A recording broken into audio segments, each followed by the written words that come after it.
Hi, my name is Ian Becker. I'm here for Radio TV. Today is September 18th, and we're going to bring you some school announcements, what we're having for lunch, and sports. Today is Vikings gear green out, so let's take the zebras back to the safari. Picture retakes are Friday, September 25th, so make sure you get that in.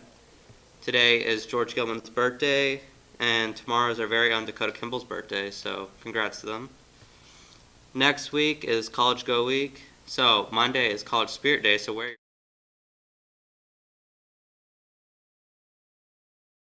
future's bright, wear neon and sunglasses. Wednesday, Movie Mountains Day, camo boots, and mountain men. Thursday, dress like your future, so either be careers, military, etc. Friday is Spirit Weird Day, so we will be having a video display the whole week ready to go on Monday. Bethel University will be hosting a Christian College Fair on Monday, September 28th from 6:30 to 8:30 p.m. Franklin College will be hosting virtual open houses on September 24th, 29th, October 15th, and October 28th. Student Council will be selling class t-shirts starting today, Monday and Tuesday, which will be the September 18th, 21st, and 22nd. Those t-shirts are $15 a piece. You must have the money at the time of your purchase. Look for your student council representatives during lunch or stop in Miss Simpson's room, which is 314. For that, we're going to Damon Powell for a student interview with Jeremy Landis. I'm Damon Powell from the Broadcasting Department, here for Student Spotlight with Jeremy Landis. Hello. So, start off, we have 5 questions for you if you have the time. Yeah, Right. obviously, because you can. First off, would you share your nickname? Which one? I have multiple.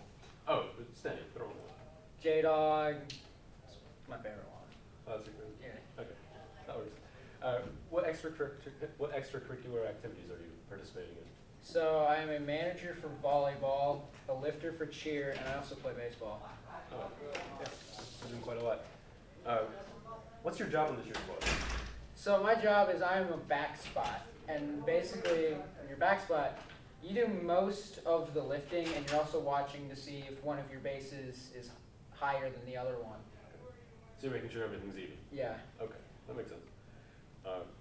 How's it like being the only guy on the cheer squad? It's weird, but I've gotten used to being the only guy because I'm also the only guy with. The last year I was the only guy with volleyball, and so I've gotten used to being the only guy. So it's not like it's a bad thing. Okay, and our last question. Why did you join in the first place? That was last year. It was basically my entire stunt group that I have, and some other girls were like, "Yo, you should totally do this," and I was like, I don't know, because I also had volleyball, and then one of the coaches was like, "Yo, why aren't you doing it?"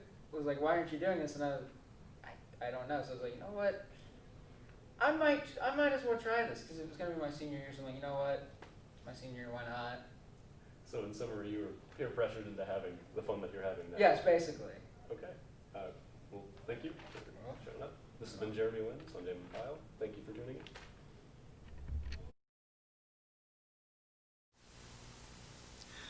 I'm Darren Crump with your lunch. Today's lunch is queso polo nachos or pizza, tossed salad, fruit, milk, or juice. Sports with Braden.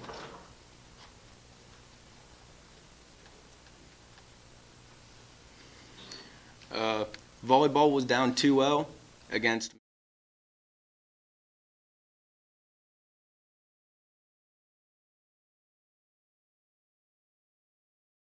Tyler Jones stepped in the big way and delivered for the Vikings.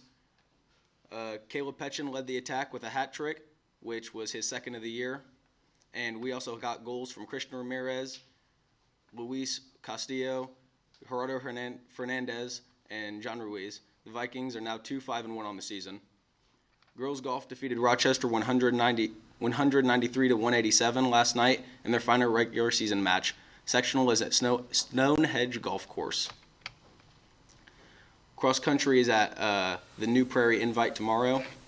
Volleyball has a tournament with Bremen, Carroll, and North Judson. And we are going to end our show today with Chris Bake's interview with Coach Mo ahead of the Battle of the Bell tonight at 7 p.m. Go Vikings. Hello, my name is Christopher Bake with the TVHS Radio and TV class. I'm Steve Moriarty, or known as Coach Mo, the head football coach at Tippecanoe Valley High School.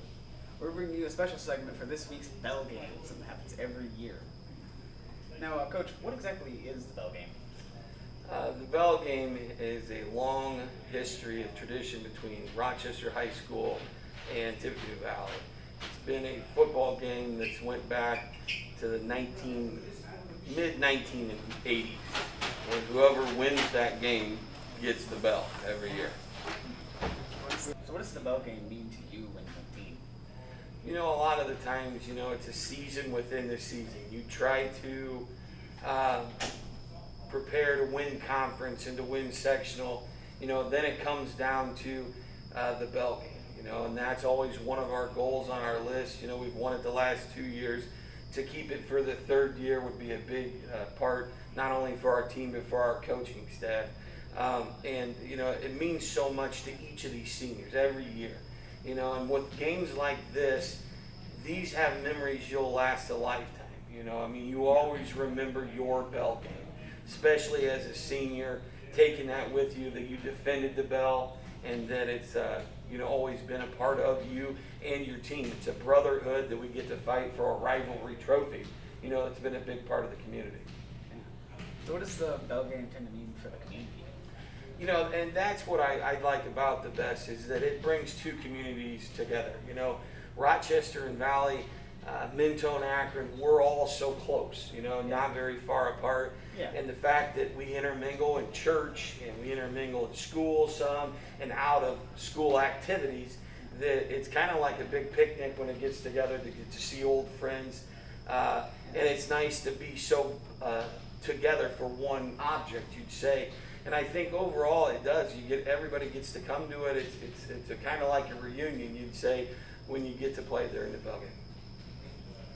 So what does the Bell Game mean to you with your past football history?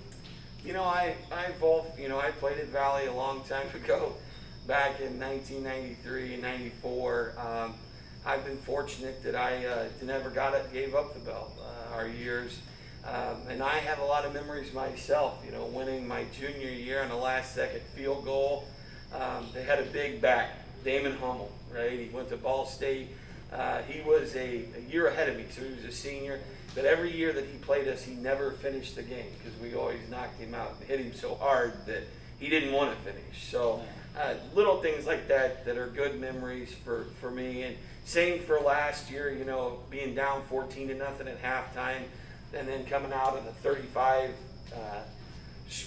score, you know, in the second half, which is one of the better halves, I think, in football for Valley, especially against Rochester in the second half, shutting them out. So that was a fun game last year. And then, of course, going back 1 year further, you know, Rochester's 6-0, and they're ranked number 3rd in the state. And at that time, we were 3-3, I believe. And coming in, it was at Valley, and you scored with 15 seconds to go up by 1 point, which we carried on the victory, and that was a pretty big season as well. Yeah. What's your current win and loss score for this season? We're 2-2 this season. We've lost to Culver Military Academy in Peru. So it's kind of been a bittersweet. You know, of course, last week we won 60-0. So we're trying to ride off the high of last week to come into this week and produce another win. Doing very well. Yeah, JV's doing well also. So I think that's wrapping up our time here because we've got to get into the next segment.